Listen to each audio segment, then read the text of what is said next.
बंधु माने आजिर एही कार्यक्रम को आपण मानक स्वागत। आजिर एही कार्यक्रमटी मकर राशि व्यक्ति विशेष मानक पई बहुत ही खास अटे, बहुत ही गुरुत्वपूर्ण अटे। कारण एही मकर संक्रांति ठारू आपणकर जीवन को बहुत गुड़िए खुशी आसवाक जाउछि। अनेक क्षेत्र में आपण को सफलता मिलवाक जाउछि। कारण ग्रह मानकर गोचर रे एक बड़ परिवर्तन हेबाक जाउछि। एही मकर संक्रांति दिन सूर्य आपणकर द्वादश भावरु बाहरी आपणकर लग्न को आपणकर प्रथम भाव को प्रवेश करिवे। एहा परे बुध एवं मंगल मध्य आपणकर प्रथम भाव को प्रवेश करिवे, जहा फଳରେ आपणक जीवन रे चलिथिबा अनेक गुड़िए समस्यार अंत हेबा पई जाउछि। आपणकर जीवन को अनेक गुड़िए खुशी एवं सफलता आसीबाक जाउछि। तो बंधु माने केउ सब क्षेत्र रे आपण को सफलता मिलबाक जाउछि से विषय जानिबा पई आपण माने भिडियोटी को स्किप न करी शेष पर्यंत निश्चय देखंतु एवं भिडियोटी को लाइक करी चैनल टी को सब्सक्राइब कर दियंतु। कमेंट बॉक्स रे भक्ति एवं श्रद्धार सहित जय श्री जगन्नाथ जय मां लक्ष्मी निश्चय लिखंतु। तो बंधु माने आसंतु आरंभ करिबा आजिर एही कार्यक्रम को, जहा आपणकर जन्म राशि तथा चंद्र राशि उपरे आधारित अटे। तो राशि चक्र 12 गोटी राशि मध्यरु दशम राशि हेउछि मकर राशि। मकर राशि राष्ट्राधिपति हेउछन्ति शनि। शनि आपणक कुंडलीर तृतीय भाव में गोचर करुछन्ति। तृतीय भाव में शनिकर गोचर को सर्वोत्तम बोली माना जायथाय। तेबे बंधु माने पूर्वरु 4टी ग्रह आपणकर द्वादश भाव में गोचर करुथिले। द्वादश भावटी को कुंडली रे भलो बोली माना जाय न थाए। तेणु एठारे एही 4टी ग्रह जो माने कि बुध, सूर्य, मंगल एवं शुक्र आपण को अशुभ फल प्रदान करुथिले। किंतु एही मकर संक्रांति ठारू एही 4टी ग्रह आपण को शुभ फल प्रदान करबाक जाउछन्ति। कारण एही 4टी ग्रह आपणकर प्रथम भाव में गोचर करिवे। तो बंधु माने पूर्वरु आपणकर स्वास्थ्य जनित समस्या देखा देउथिला, किंतु एही मकर संक्रांति ठारू आपणकर स्वास्थ्य रे सुधार देखिबाको पाइबे। आपण निजको स्वास्थ्यवान अनुभव करिवे।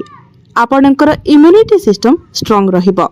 पूर्वरु आपणकर जहा भी स्वास्थ्य जनित समस्या थिला से सब दूर होइछिबो। पूर्वरु आपणकर एलर्जी, इन्फेक्शन भली समस्या देखा देउथिला, पेट जनित समस्या देखा देउथिला, आपणकर इम्यूनिटी सिस्टम डाउन रहुथिला। किंतु एही मकर संक्रांति ठारू आपण एसबुरे रिकवरी देखिबाको पाइबे। विद्यार्थी मानक पाई मध्य एही मकर संक्रांति ठारू समय बहुत भल रहुछि। पूर्वरु आपणकर मन पाठ पढ़ारे लागु नथिला। पाठ पढ़ारे आपणकर एकाग्रता रहु नथिला, कंसंट्रेशन रहु नथिला। किंतु आपण लक्ष्य करिवे एही मकर संक्रांति ठारू पाठ पढ़ारे आपणकर आग्रह आसीबो। आपणकर माइंड शार्प रहिबो। कारण एही मकर संक्रांति ठारू बुध एवं शुक्र, सूर्य आपणकर प्रथम भाव में गोचर करिवे, जहा फଳରେ आपणक मध्यरे कॉन्फिडेंस लेवल बहुत भल रहिबो। आपण निजको एनर्जेटिक फील करिवे। आपणको पाठ पढ़ारे बहुत अधिक सफलता मिलिबो। एही मकर संक्रांति परे जदि आपणकर किछि एग्जाम अछि, कॉम्पिटिटिव एग्जाम अछि, प्रतियोगितामूलक परीक्षा अछि, सरकारी परीक्षा अछि, तो सेथिरे आपण कृतकार्य हेबे। आपण को शुभ फल प्राप्ति हेबो। एही मकर संक्रांति परे जदि आपण पाठ पढ़ा रिलेटेड किछि स्टेप नियंती, किछि डिसीजन नियंती, तो सेथिरे मध्य आपण को सफलता मिलिबो। आपण जदि किछि फॉर्म फिलअप करिबा पई चाहुथिले, एडमिशन करिबा पई चाहुथिले, तो मकर संक्रांति परर समय आपणक पई बहुत भल रहिबो। बंधु माने आपणकर प्रेम जीवन कथा जदि कहिबा, तो मकर संक्रांति पूर्वरु आपणकर प्रेम जीवन रे बहुत अधिक डिस्टर्बेंस थिला। छोट छोट कथा को नेकी आपणक मध्यरे कଳି झगड़ा हेउथिला, मनंतर मतांतर हेउथिला। कारण बुध एवं शुक्र आपणकर द्वादश भाव में गोचर करुथिले, जहा फଳରେ आपणक मध्यरे अंडरस्टैंडिंग ठीक रहु नथिला, ताळमेळ ठीक रहु नथिला। किंतु जेतेबेले बुध एवं शुक्र आपणकर प्रथम भाव को चली आसीबे, अर्थात मकर संक्रांति परठारु आपणक मध्यरे सब किछि ठीक होइछिबो। पूर्वर जहाँ भी किसी डिस्टर्बांस थिला से सब समाधान हो जिवो। आपणक मध्यरे भल पाइबा बढ़िबो, कनेक्शन स्ट्रांग हेबो। आपणकर पार्टनर तांको निजर भूल को बुझी पारिबे। वैवाहिक जीवन कथा जदि कहिबा तो आपणकर पार्टनर टिके मूड स्विंग होई पारे, जेहेतु आपणकर प्रथम भावरे बुध, शुक्र, सूर्य एवं मंगल गोचर करिवे तो चारोटी ग्रहंकर दृष्टि आपणकर सप्तम भाव उपरे पड़िबो, जहा फଳରେ आपणकर जीवन साथींकर टिके मूड स्विंग हेबो।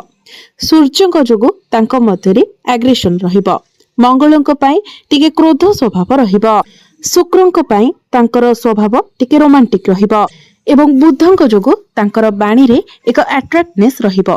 तो आपण निजे मध्य बुझी पारिबे नाही आपणकर जीवन साथींकर मन रे कोन चलीछि। तो आपण जदि एई सब रे टिके एडजस्ट करि नेबे तो वैवाहिक जीवन आपणकर बहुत भल रहिबो, कारण आपणक मध्य रे भी टिके क्रोध एवं एग्रेशन रहिबो, जेहेतु आपणकर प्रथम भाव रे सूर्य एवं मंगल गोचर करिवे। तेणु तांकर प्रभाव रे आपणकर जीवन साथींक मध्य रे जे स्वभाव रहिबो आपणक मध्य रे मध्य सेही प्रकारर स्वभाव देखा देबो। तो एई सब कथा प्रति आपण टिके सतर्क रहंतु। भाग्य कथा जदि कहिबा तो पूर्वरु आपणकर भाग्य भावर अधिपति बुध द्वादश भाव गोचर करुथिले, तो आपणकर भाग्य रे बाधा विघ्न आसुथिला। आपण जो भी कार्य आरंभ करुथिले सेथिरे अनेक समस्या देखिबाको मिलुथिला, बाधा विघ्न देखिबाको मिलुथिला।